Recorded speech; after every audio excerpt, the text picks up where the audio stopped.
Right, I call this deck my Trisa deck, because I have the 3 Tesas that are pretty much interchangeable, and depending on who's the commander, skews which strategy of the deck I'm going to go towards. Envoy of Ghosts is predominantly a little bit of stacks, a little bit of punishment. Teysa Karlov is death is all that matters, because really, what else is there? And Orzhov Scion, well, a little bit of spot removal, and she's got spirit.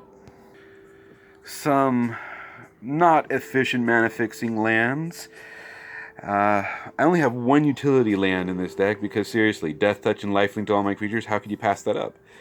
And then West Vale Abbey. Not because of the land itself or the creature production, because it's kind of expensive, but because of what it becomes. Flying Lifelink Indestructible Haste 9/7? Yeah. Now, these are some old lands, white and black counterparts for a quick boost of mana of that color. Depletion lands. I really liked them back in the day. I think they were more useful than people even gave them credit for. You know, Urborg, give me access to black no matter what. And I know there are better cards to put in here, but I just couldn't take them out of other decks. Sorry for the camera shaking. I got a cat pushing my hand. But later on in the game, this is some mana acceleration and a little bit of recursion. Alright, just white and black producers, so I don't have to rely on getting one or the other card, hoping that this will make it so that I can play almost all the cards in my deck right away. The rest of my land base is pretty basic. Yeah, I went with the bag pun. But I also try and make sure that none of the lands are the same artwork because it makes it feel more expansive. To me, just having the same, literal same land with the same artwork seems a little bit oppressive and boring. And here comes my mana acceleration and fixing. You know all of these guys. Who doesn't know any of these guys? I prefer the older artwork just because I like the old style of artifacts for Thran Dynamo. And Smothering Tithe. I realized the value of Smothering Tithe before was shown in that episode of Game Nights. Just wish I had gotten more of them before everybody else knew. And this segment I refer to as my sacrifice. Different types of sacrifice engines. Spawning Pit gives me tokens, gives me a little bit of value in massive board wipe scenarios. And Master of Pranks is modal, but for this deck, predominantly he's here as a sacrifice engine, so that everybody has to sacrifice. Now, a little card draw, pseudo board wipe, recursion, little extra card draw, and mana. And functionally, they're the same. There's different utilities to it.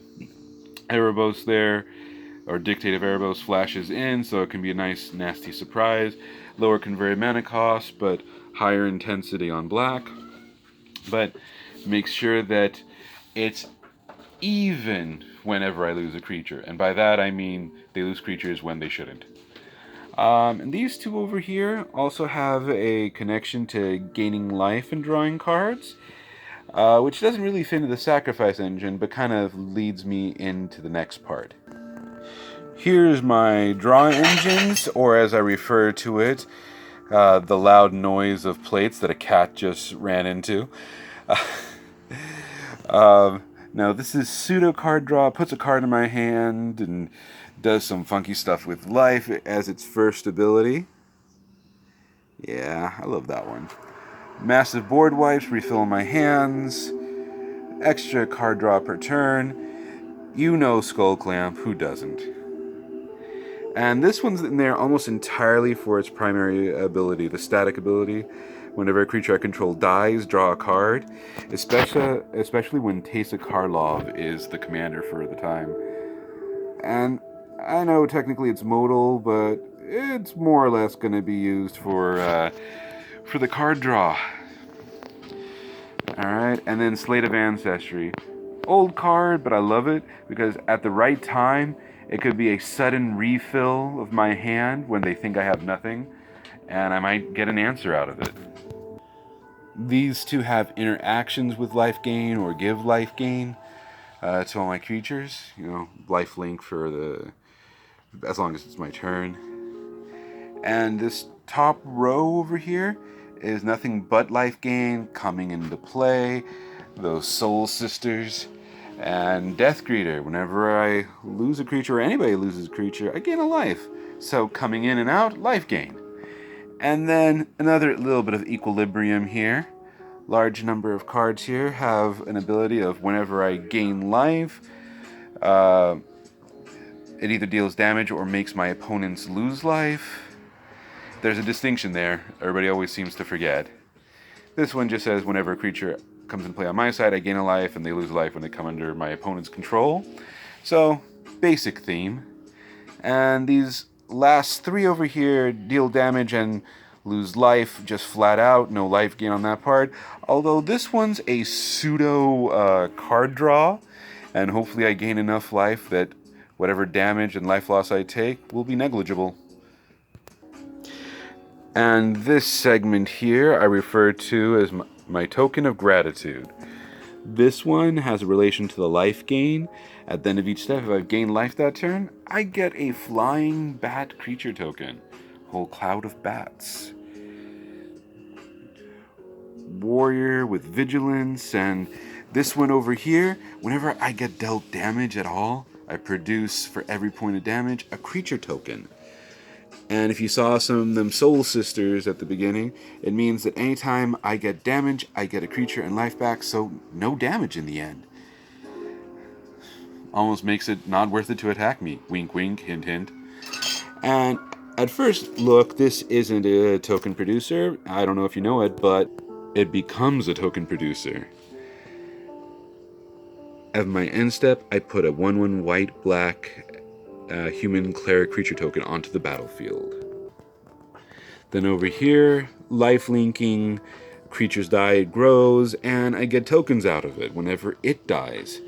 This doubles the number of tokens that I create, and there's almost an infinite combo involving this card that I have in this deck, but it's not quite infinite, although it's pretty close.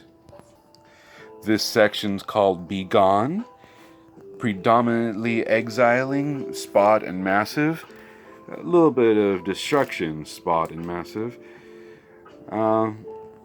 Predominantly sorceries, a couple of instants here or there. They all have their particular uses. Versatility for any permanent. This one is colorless and lets me exile target creature, so it gets around some of those protections. And also this lets me exile target creature and land. Then I can exile all of a certain type of thing that annoys me. So if anybody has an artifact, enchantment, creature matters deck, then maybe I can take it out and make it easier for me for the rest of the game. Spot destruction, massive destruction, and this one over here gives me some life for all the creatures I lost. A little bit of use there. This is the extra section, last three cards of the deck. It gives creatures a little bit of a +1/+1 boost when they're white or black. Well, technically if something's white and black, it gets both from it. And tapping creatures and destroying tapped creatures. Nice little side note there. This one is an anthem for my creatures and infection for theirs. Not the infect mechanic, just it just weakens them a little bit. Plus, if I exile a card from an opponent's graveyard, and if it was a creature, I get a 1/1 white and black spirit creature token with flying. Helps me out with stuff in the air. And for all those creatures I lose, slowly but surely, I can bring them back to my side of the field. There's my Trisa deck. What do you think, and who would you choose?